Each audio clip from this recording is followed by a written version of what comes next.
stress is inevitable. It's going to happen. Yeah. It's part of life. But how do we manage it and deal with it and not just carry it?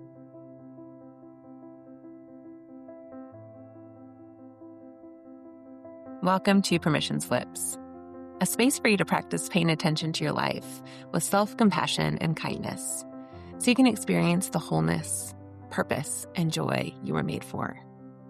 I'm DeBritz, a life and leadership coach and a recovering perfectionist, learning alongside you how to give myself permission to be human.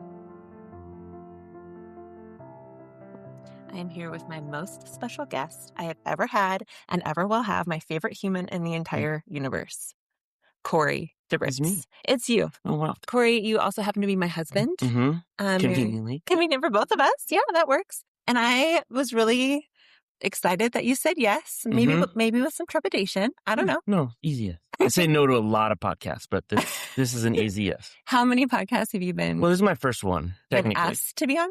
Yes, technically. But you have said no. You said no in your mind. Yeah. Yeah. Just like role play it out. I love you. So the reason I wanted you to come on my podcast, and also side note, this is the first interview I've ever done in person. So it feels a little weird to have I know, you helped me figure out the setup. We put our little plant between us to make it look natural. That was my idea. Yeah, it was really great. Really good design. Thanks. But the reason I wanted you to be on my podcast, well, so many reasons. There's so much I could talk to you about, and so much you told me not to talk to you about. Just kidding. He's like, what are we even going to talk about? Yeah, that's the unedited version. So I have been thinking about this series on friendship and how the people in our lives help us become the truest, fullest, best version of ourselves. And when I think of, I might get teary. I feel a little emotional even saying this. Because when I think of friendship, there's no one in my life who's been a better friend to me than Corey DeBritz. Sing. You have always been, as long as I've known you, as long as we've known each other prior to even dating, one of my very best friends. And so will you just tell people, before we jump into what we want to talk about, will you tell people a little bit about how we became the best of friends and then the married version of those friends? Brief version of how you fell in love with me. And how long it took for me to realize that I was in love with you, is what you say. However you want to tell the story. Go ahead. Yeah, we were both in college. I was at Central and you were at Whitman, and we both went to Young Life training for college-age kids. And I think I was a senior and you were... yeah, you were much older. And wiser. Much. Yeah. He still thinks he's older and wiser, but we'll let the listeners decide. Yeah. We met and I think just really enjoyed being around each other. And what did you enjoy about me in particular? You were fun and funny, and you were genuine and asked great questions. And did you think I was cute too? Yeah, you were cute. You had overalls. I remember you had overalls on. The funny thing, those were big back then. I was going to say, we were just talking about this because I wear a lot of overalls these days, which I'm full circle. So excited about that they are back on trend. But I forgot that I wore overalls a lot in college. 20 plus years ago when we met. Do you know how old that makes me feel to say we met 20 plus years ago? Yeah. Okay. Yeah. Okay. Back to your story. So anyways, we met, you fell in love with me. How long did it take you to realize you were in love with me? Gosh. Because we were friends for 6 years. Yeah. Yeah.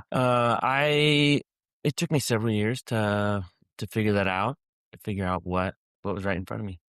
Fun fact is that it did not take me any time at all. I'm a little slower. I knew immediately.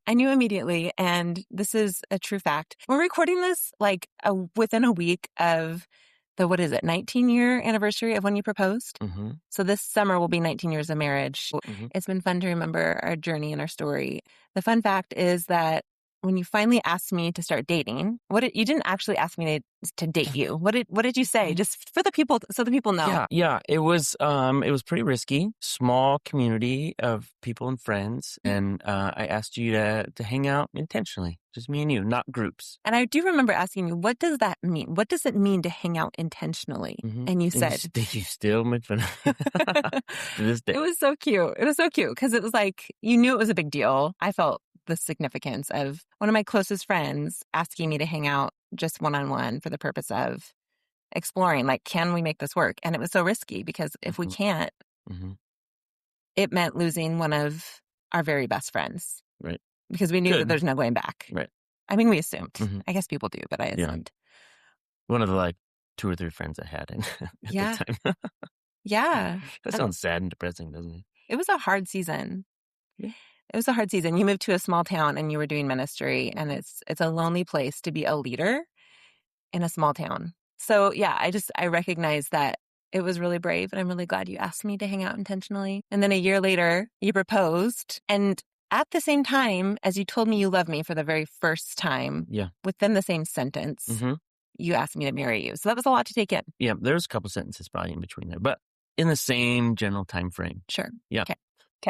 So that's our brief version of our dating/marriage story. Yeah. But the reason that I wanted you to be on this podcast, and you were so mindful when I was asking you, hey, can we talk about our friendship, and can we talk about what it looks like to be a team, like our partnership in life as husband and wife, as married people? What does it look like for us to partner together in a way that helps the other person be more and more fully themselves? Cheerleaders of each other's passions and things. And I appreciate that you said, well, I don't want to, one, act like we have it together, because we do not. Right. I mean, we're pretty great. It's pretty close. But but we don't want anyone to think that we're experts or we're telling people what to do. Right. But we also we've learned a lot the hard way. Mm-hmm. A lot of hard stuff that we've had to fight through and work through. And I feel like for me, when I think about what has encouraged me hearing other people tell their story, it's not what they've done right. It's what they've learned through the struggle. And so my hope is that our conversation can help expand people's imagination for how they might be able to partner with their teammate, their spouse, or even friends in their life, how they can be better friends to one another in a way that helps the other person come alive. Right. So one of the things I was thinking about was how you and I were a really great team when we first got married. Can you talk a little bit about how we used to partner together in the good old days, pre-kids? Yeah, PK. I was on Young Life staff in Walla Walla, and you were a high school teacher, volleyball coach, and newly hired ASB advisor. Coordinator. Was on my business card. Coordinator business card. I have one. That's a big deal. Yeah.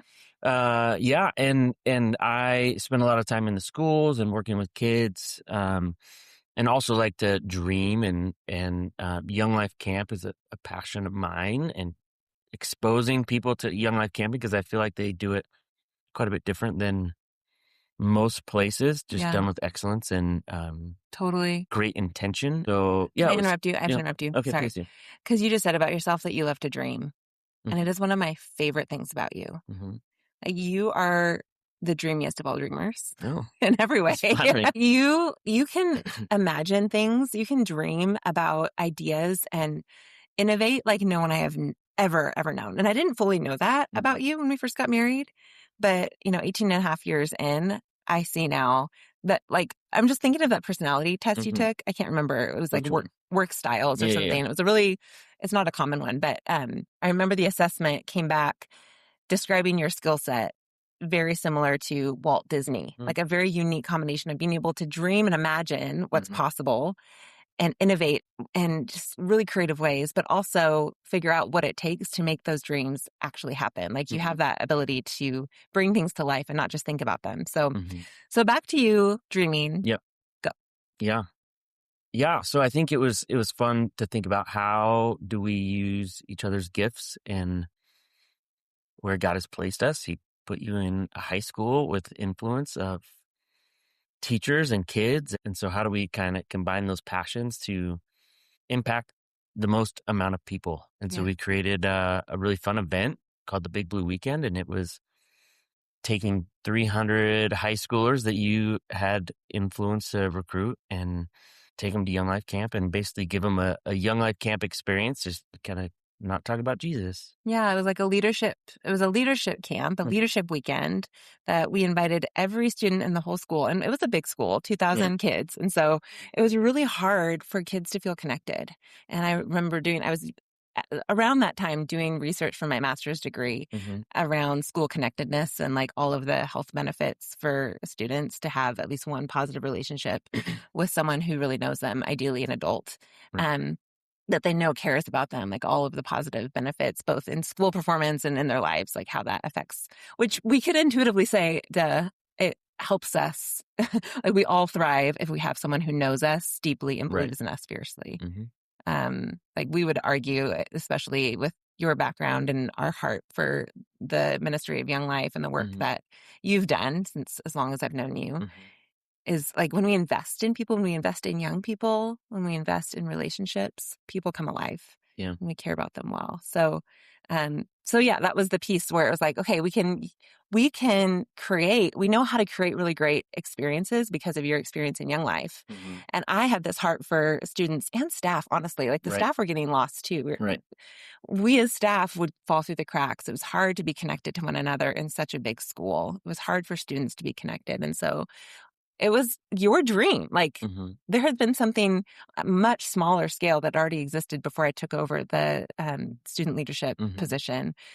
But your dream was such that you were like, what if? What if? And I remember it was before we were even married. We were engaged, planning our wedding and also planning this huge, it was like way too much looking back to do as young newlyweds.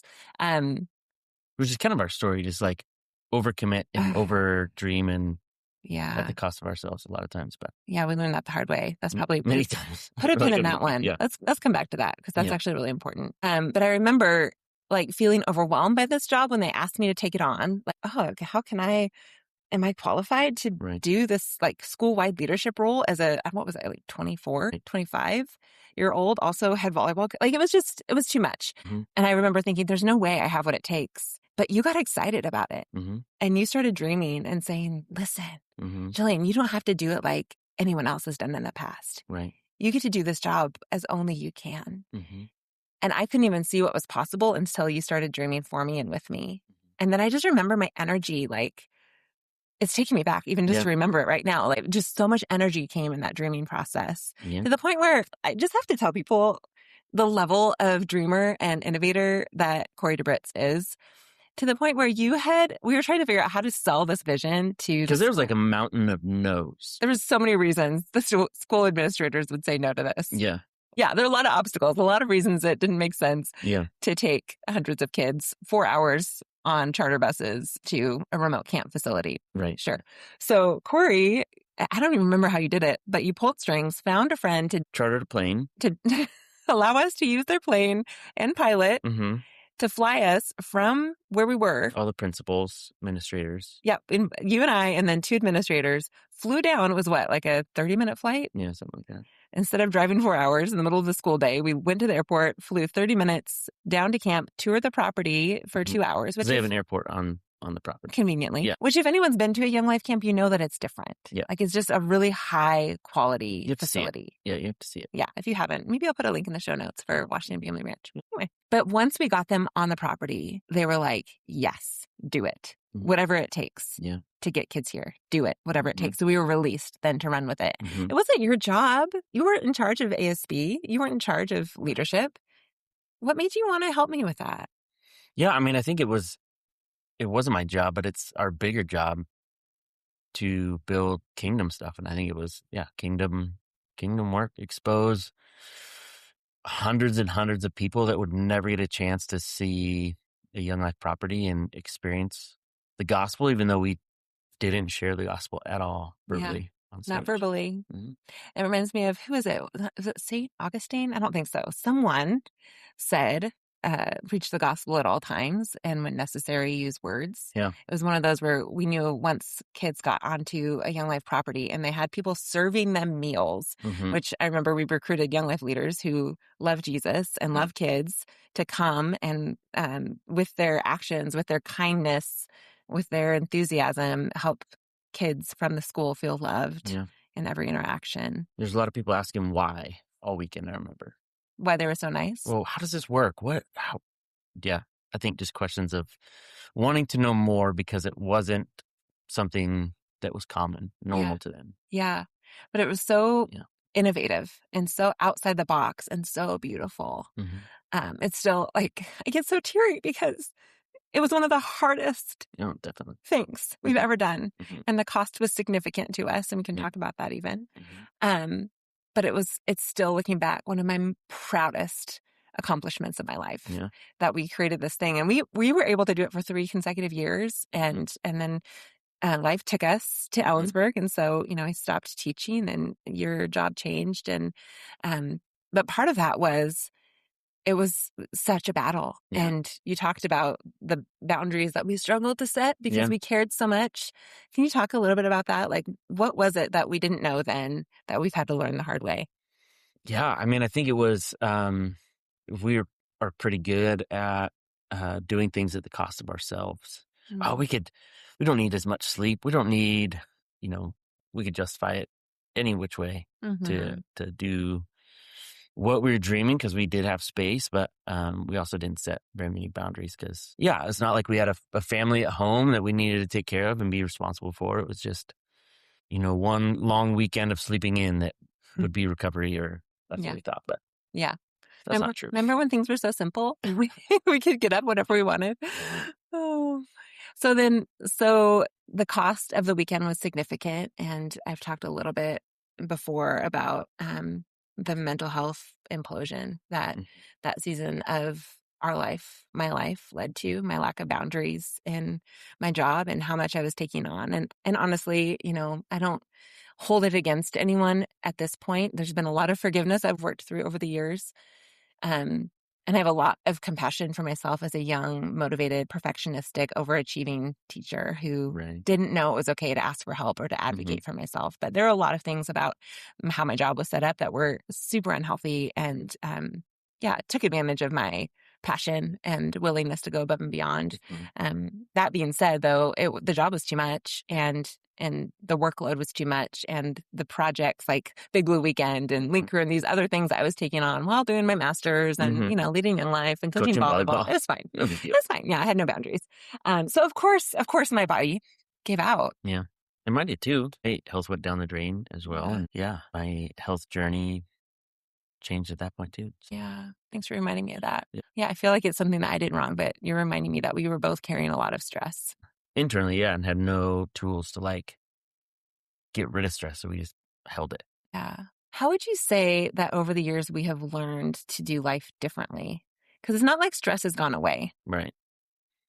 Yeah, I think just, you're a big advocate of knowing more about ourselves and our bodies and how they work, and the reality of what stress is and what it feels like and where we feel it and where we carry it. And it's different for you than it is for me. And how do we get rid of it? We're not, meant to carry that. And so how do we, stress is inevitable. It's going to happen. Yeah. It's part of life, but how do we manage it and deal with it and not just carry it? Yeah. Which we were horrible at as young marrieds. Well, how could we know any different though? Right? Like, we didn't know what we didn't know until it wasn't working. Like, life as we knew it was like push, push, push, give, give, give, serve, serve, serve, and which comes from such a beautiful place. Like, we are so young and passionate and naive, because we couldn't know what our boundaries were until we reached them, and then tried or to your body said, "Yeah, no, there's your boundary." Which for me, it was such intense anxiety that I wasn't sleeping. I was losing weight. I was like on adrenaline all the time, and like it was really hard. It was really hard. Yeah.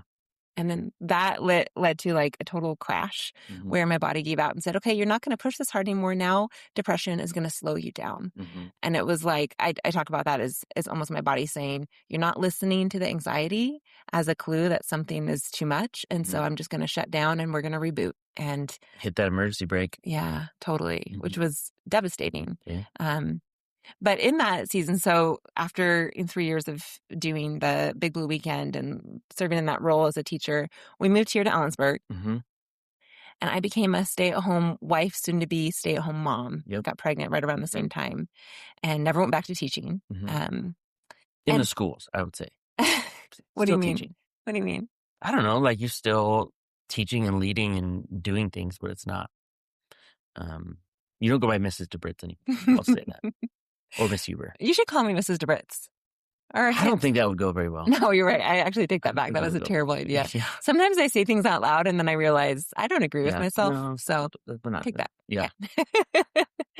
But I just remember like the identity crisis that came from being so satisfied and honestly celebrated and respected in the community for what I did and for the work that I poured into the community. And then coming home and becoming a stay-at-home mom and feeling like I had died. Like myself, the version of Jillian as I knew myself died and I didn't know who I was anymore. And that was such a painful season and also so important for my like spiritual journey, for my emotional healing. Right. What do you remember? I'm putting you on the spot here. I didn't tell you I was going to ask about this. Thanks. What do you remember about that season? Yeah, I mean, I think it was multiplied too because it was a new town and essentially both of us were a nobody in this town, except I had a title and a job. Yeah. But no one had history of what was and what we used to do and used to do together. And so more so for you, I think it was a big shift of somebody to nobody. That's what it felt like. That's what it felt like. Yeah, it was stripping away my identity, which had always been wrapped up in my performance and what I did. And it's like, who am I if I'm not performing? Right.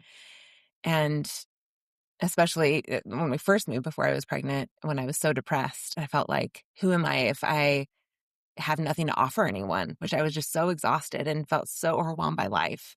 Who am I if I have nothing to offer to anyone else? Right. That's how it felt. And you were so, like, we talked about our expectations for ourselves. Well, you know that I had ridiculous expectations for myself. And part of that was that perfectionism that I hadn't learned to identify yet. Actually, I knew I was a perfectionist, but I thought that was like a character quality to brag about. Yeah. Like I thought it was this like really socially acceptable, admirable trait. Yeah. And I didn't realize it was crushing me. But I remember I was so overwhelmed by life as a mom. Yeah.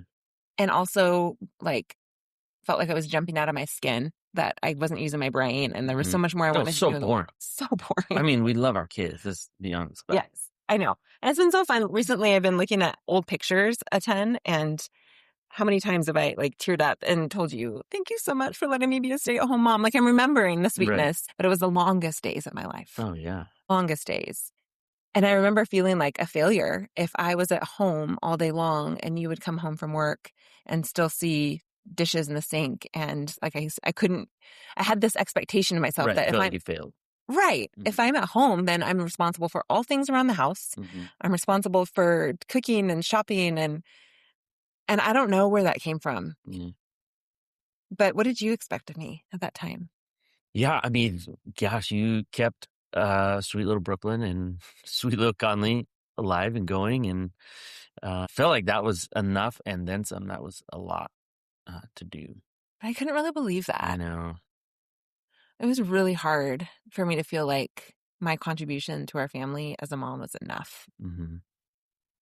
And it's still like, even now, I have this expectation for myself that as a woman, as the wife, I'm supposed to do all of the grocery shopping, all of the meal planning, all of the bathroom cleaning and the laundry, and still work and, run a business and have friendships and relationships with other people and whatever else I'm trying to do in the world, exercise or, I don't know, shower sometimes. But I still, even though I know that you don't have these expectations of me, like you really are an amazing teammate. You really have no problem stepping in and doing any of the tasks that I expect myself to do.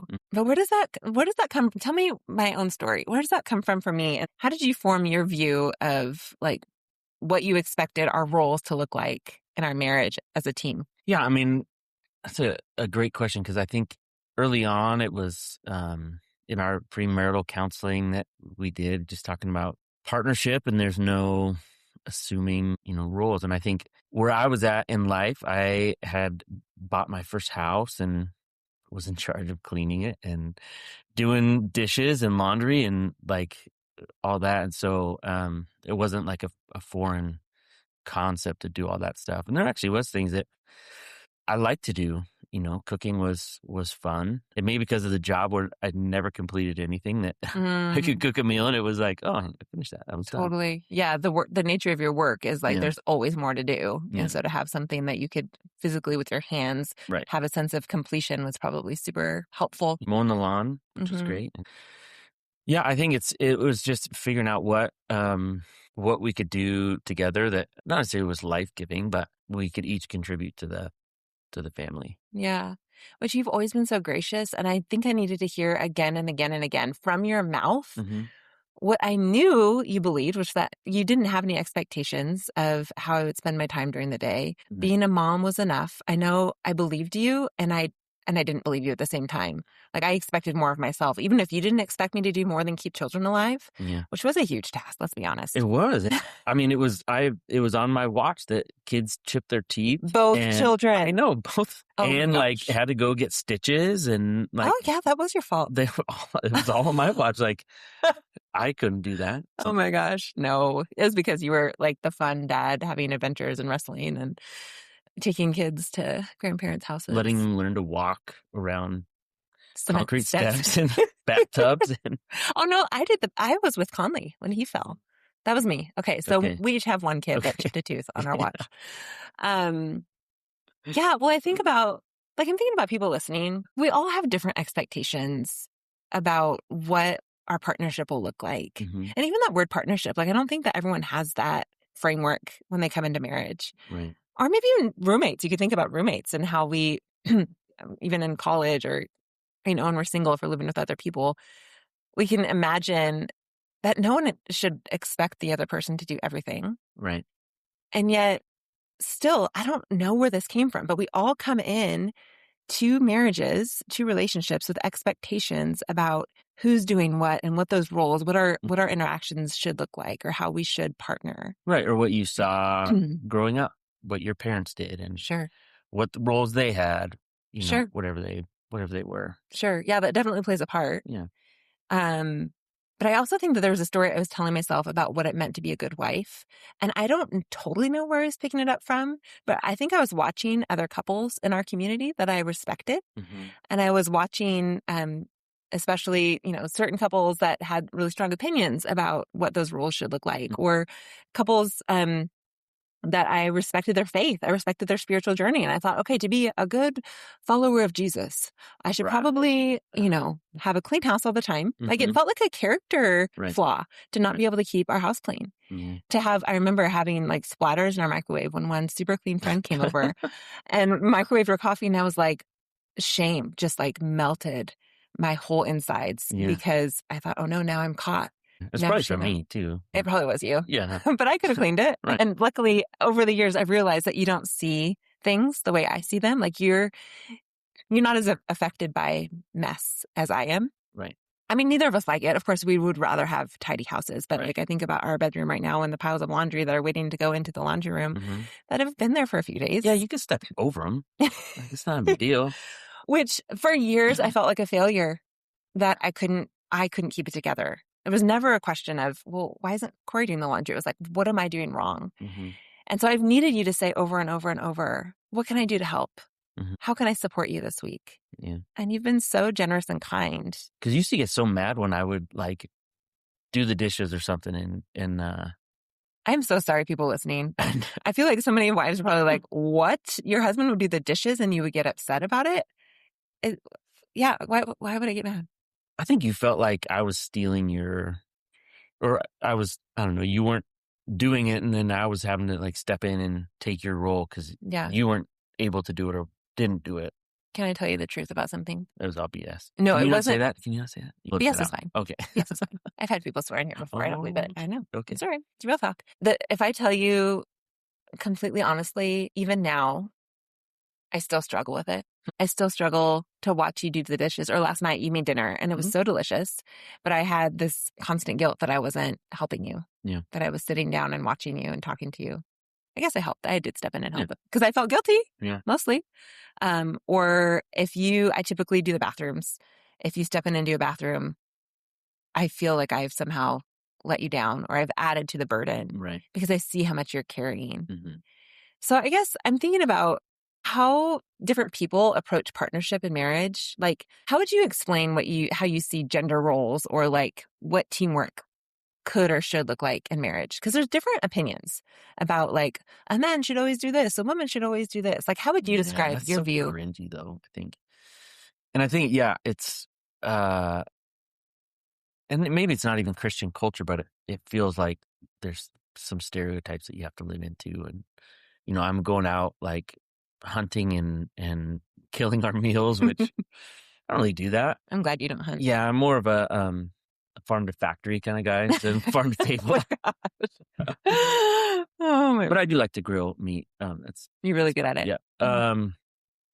I don't know. I mean, we talk about it we've had the opportunity to do premarital counseling with some young couples before they've gotten married and just talk through those realities of what did you grow up seeing and doing and Mhm. what are you okay with? And I think it's just being honest with yourself and with your spouse or future spouse about what those look like and what you're Mhm. okay with. Like to me, it doesn't mean you're less of a wife because you don't XYZ, name it. Do the dishes every night and our house is sparkling and Mhm. it's way more fun to come in and see our kids having fun in a huge fort and our house completely trashed than like a neat and tidy house and Mhm. kids who are off the walls because yeah, it's They're- just different. I love that about you so much. Thanks. I love that you value in our family culture, Hmm. like that fun matters to you, that play and creativity matters to you more than tidiness and everything neat and orderly. Hmm. I would like things to be neat and Oh orderly more yeah, I often. mean, yeah, And also, we live here. yeah, Yeah, I'm just thinking about how easy it is for us to compare to other families too. And I just don't want anyone to be listening and thinking, wow, I wish I married Corey DeBritz, which obviously you're the best human. right. So no one is It's going to true, live up to you. I just don't want anyone to compare right? themselves to you or to the way we do things. I'm wondering if you have any advice or thoughts for people who maybe are feeling like, I don't like the way our partnership is looking right now. Like, what advice would you give to someone who or a couple who wants to reinvent the way they're sharing the load or even interacting Yeah, with each other in marriage? yeah. I mean, it's not even to say that somebody that chooses to have a clean house and happy kid, like that's great as well. Like I don't think Mhm. it's a this is better than that or any of that. But I think it's I think just having the conversation of what do we as a family value and what's important. And I'm sure that if I would say, man, having clean laundry all the time is very important to me, and I just can't do it Mm, regularly. I'm sure you would it would be step a in high and priority for me. higher priority, right? Hmm. But I think those things aren't as big a priority as quality time with our kids. I mean, the whole reason you decided to stay home um, was to spend time with our kids, and that's not good or bad. I think anybody can make those decisions for their family of what they want to do, and um, that season in our life, I think you staying home with our kids was important. And Hmm. now you're jumping back into the career side of things that was so big before we had kids. Yeah. And so Yeah. kind of took a pause button. And, You've done such an amazing job of helping me, like fanning the flame of my passion and Mhm. giving me courage to be myself in the world. Like, it's been really terrifying to step into coaching, uh, specifically in this space, in this office space over the last 3 years that Mm. has kind of opened up a whole new realm of my coaching work and jumping into, more writing and speaking and now podcasting and Mhm. exploring what it is that God's made me to do in the world, which Mhm. still figuring it out. Yeah, But you have we both been, are. yeah, right. What do we want to be when we grow up, I don't Corey? know. I don't know. But I think the part of that is like discovering who we really are, Right. right? Like we didn't know when we were 25 and almost 28 when we got married, Yeah. um, that what made us come alive. We didn't know what our limits were. We didn't know what the things were that we each needed to feel at rest and at peace at home, or how much time we needed to ourselves or how much time we needed together. Like, those were all things that we couldn't know until we tried some things. Mhm. And And those change. They keep changing, right? yeah. I mean, different seasons of life. things look different and priorities look different. So I Yeah. feel like we are redefining that constantly. Yeah. What's important in this season? Yeah. Can I say something that's really helped me that you may or may not want me to talk about? Yes. Ish, maybe? It's really helped me that we have taken advantage of our health benefit that covers marriage Oh, yeah. counseling. So because we've had marriage counseling off and on pretty consistently for years now, it helps me to know that we have a space to talk about how we're doing with a neutral third party to help us build skills that we don't naturally Well, have. just even having somebody ask us questions. Yeah. And not in like there's issues we have to talk through, but just somebody to ask questions as we try to figure out life and parenting Yeah. and marriage and Totally. in different seasons of life. We have 2 middle schoolers now, which Yeah. is fun. It's really fun. But it's chaotic and crazy. Different kind of chaotic and crazy. Yeah. So for someone else to say, yeah, it's hard to connect in this season of your life, it makes sense. That's normal. Mhm. It helps kind of put things in perspective, but also gives us a built-in space where we're constantly thinking about how can we stay connected when everything else is falling apart? How do we protect our connection and our relationship? Yeah. So back to what I was saying about how you have really fanned the flame of courage and passion in my heart as I step into the work that I'm doing. I'm curious if you have thoughts about what difference it's made to see me step into things that make me come alive. Can you talk about like what it's been like for you to watch me step back out into the working world after teaching?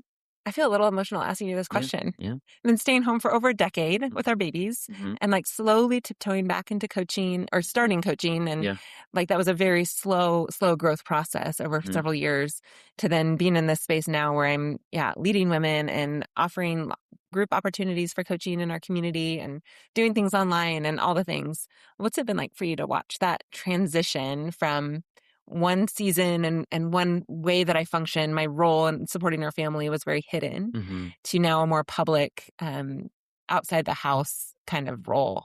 What's that been like for you? That you become a big deal. Not a big deal. Okay. Yeah, I mean, I think that was one of the things that was attractive about you when we were friends in Walla Walla. Like, you had your own identity and your own passions and your own goals and your own things that you wanted to accomplish. And it wasn't just me and supporting me and whatever I was doing. It was like, it's fun to watch you go after things you want to go after and me support you as opposed to like you always coming to my stuff, which, Which is, thank you. Yeah. It's really fun for me to hear how much I forgot how I remember initially you saying it's really attractive that you have big dreams you're going after, whether it was you wearing a button with my picture on it to volleyball games when I was coaching for you to come and cheer me on, literally in the stands. Everyone else is watching their girls play volleyball and you're there cheering on the coach.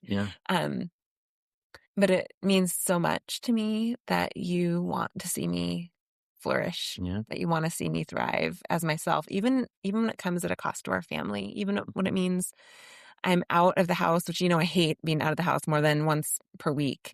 But if I have multiple meetings or courses I'm offering in the evening, multiple nights in a week, which we've been in a season that's been ridiculously busy. And as I get ready for an event, coming up, and then you're going to shift into your big event mode. And you've been so gracious and supportive, and it's meant so much to me because it's hard for me to leave. I feel like I'm making life harder for everyone else in our family for me to go be myself, because there is a cost, right? If I'm not with our family, if I'm out serving other people or leading in other ways, that means that there are things that are not happening that I could do at home. But for you to lovingly, willingly step in to things as simple as making dinner and planning meals and cleaning up, for those nights, or even just the grace that our house has been a mess for a few weeks. It's fine. Like, it's fine. It just means a ton. Yeah, of course. I mean, it's also, that's what we want our kids to do. Like, we sacrifice things for our kids to thrive, sports or a play or, whatever it is. We sacrifice on their behalf. And I think them being able to sacrifice their whatever to be able to support each other, I think is big. I feel so lucky to be married to a man who believes in the value of sacrificing and laying down his life so that the people around you can flourish. And I feel like the battle I'm constantly fighting with you is to stop sacrificing yourself. Well, that's the battle, right? Like just push our own wants and desires and needs down for the other. But when do you let your passions and desires speak up as well? That it's not a one-sided thing. That takes practice.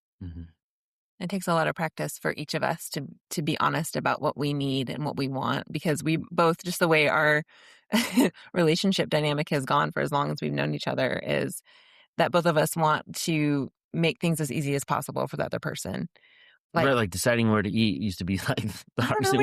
Wherever you want to go. Yeah. Which some people may listen and be like, what? That's so weird. That's so annoying. Like, there are people that, like, they're fighting because, like, our work is to fight, to be honest with each other about what's really going on, because we so suppress our own needs and desires out of a desire to be easy for the other person that it's hard for us to be honest if it could make things hard between us. So that's the work that we've really been doing for the last several years, and I'm proud of us. We've come a long way.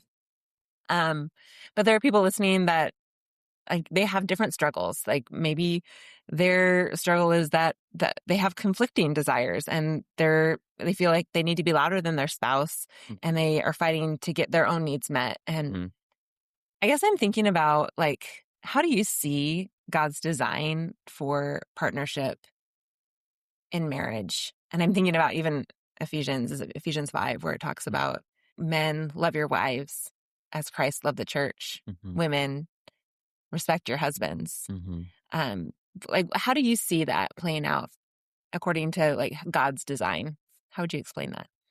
Yeah, I mean, I think it's all us dying to ourselves in some capacity, and not like getting rid of our wants and desires and needs, but taking into consideration somebody else and their wants and desires and needs, and how does that fit in with mine, and being okay with not getting my way all the time. Yeah. Or you not being okay with getting your way all the time. It's like that mutual submission. Give and take, Yeah. Which doesn't work if one person is the only person submitting their desires to the other person. Right. Not submitting like, oh, I grovel at your feet, but like, no, this time let's do what you want. Like, I'm okay to release what I need and want right now. Let's do what you need. Or, hey, why don't you stay late at the office so you can get stuff done? I got dinner. I got the kids. Don't worry about it. Or, like, I know for the next week, you're going to be in go mode supporting me, where I'm going to need a lot more support and cheerleading and practical help. Right. And you're going to take a heavier load because you know how full my mind is as I get ready for this big event. And then, baby, your turn's coming. We're going to switch gears as you get ready for your big fundraiser.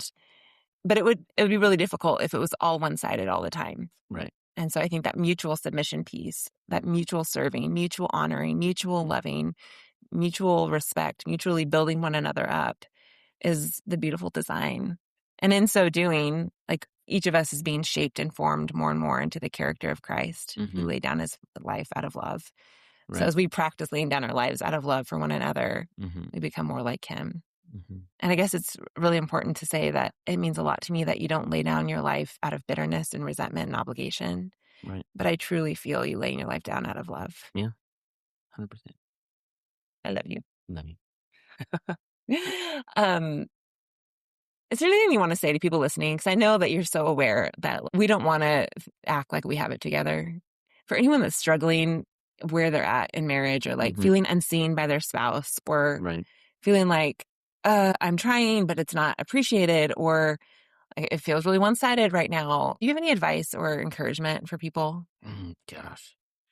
I know. It's a zinger. I know. I think it's how to be honest with yourself and your spouse or your fiance, giving them the benefit of the doubt, being on the same page that you both are for each other and want to see each other succeed.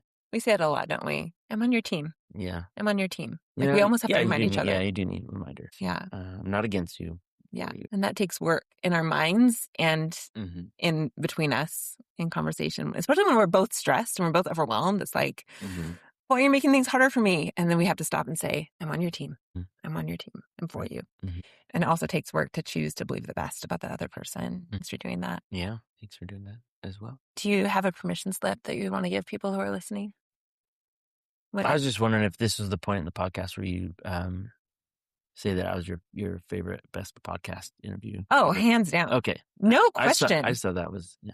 Yeah, no. Okay, so let the record show Okay. You are by far my favorite podcast guest I have ever had or will ever have. I think she has to say that. Mm-hmm. It's true.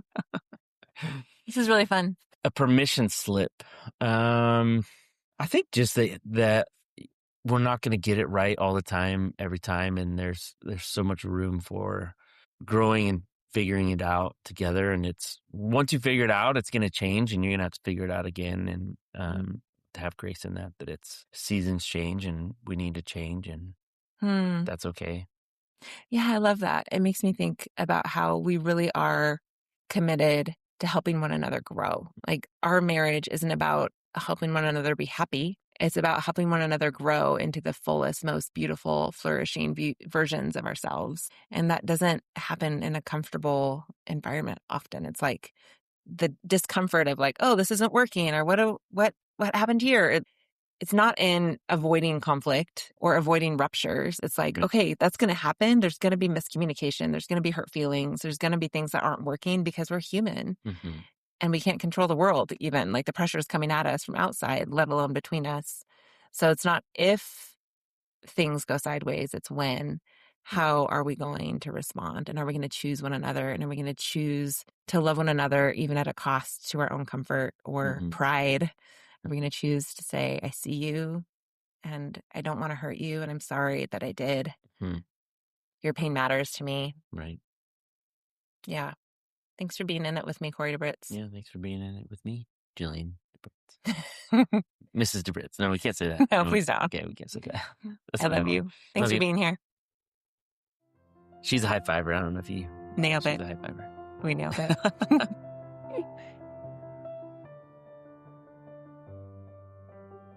Thanks for listening to this episode of Permission Slips. I hope this conversation helped you imagine how your relationships could help you become more fully who you're made to be, and how you might be able to help your spouse or friend or roommate discover more of who they're made to be too. And if you're looking for someone to help you in that journey, someone to help you discover more of your God-given identity and explore your God-given purpose, I love those conversations more than anything. So you can find information about coaching in the show notes. Remember, your life matters, and so do your closest relationships, more than you know.